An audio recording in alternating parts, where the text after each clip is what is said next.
Notre pays est attaqué par des forces étrangères. Nous nous battons contre plusieurs pays.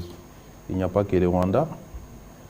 Ils sont aujourd'hui plus d'un pays qui nous font la guerre.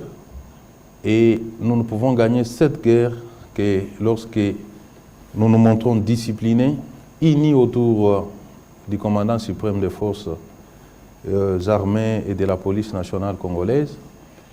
Et c'est seulement dans ces conditions-là que nous pouvons gagner la guerre. Donc ça ne sert à rien d'attiser les feux à Kinshasa. Nous serons obligés de gérer les fronts militaires et en même temps gérer les violences à Kinshasa. Ça risque de nous perdre, de détourner notre attention de l'objectif qui est Kagame et son armée avec ses alliés étrangers. Voilà, donc j'en appelle au calme.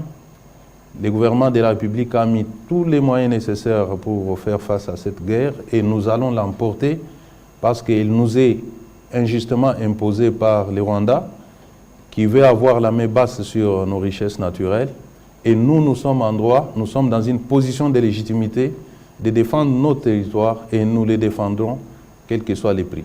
Je voudrais attirer l'attention de nos compatriotes sur cette autre forme de guerre que nous mène les Rwandais. Il s'agit de la guerre médiatique où la plupart des informations sont transformées, soit pour nous opposer entre nous, ou alors nous opposer avec des petits, je voulais dire les pays amis, dont notamment le cas de la MONUSCO, dont on a propagé que la MONUSCO était en train de protéger les M23, alors que la MONUSCO se bat ensemble avec nos militaires.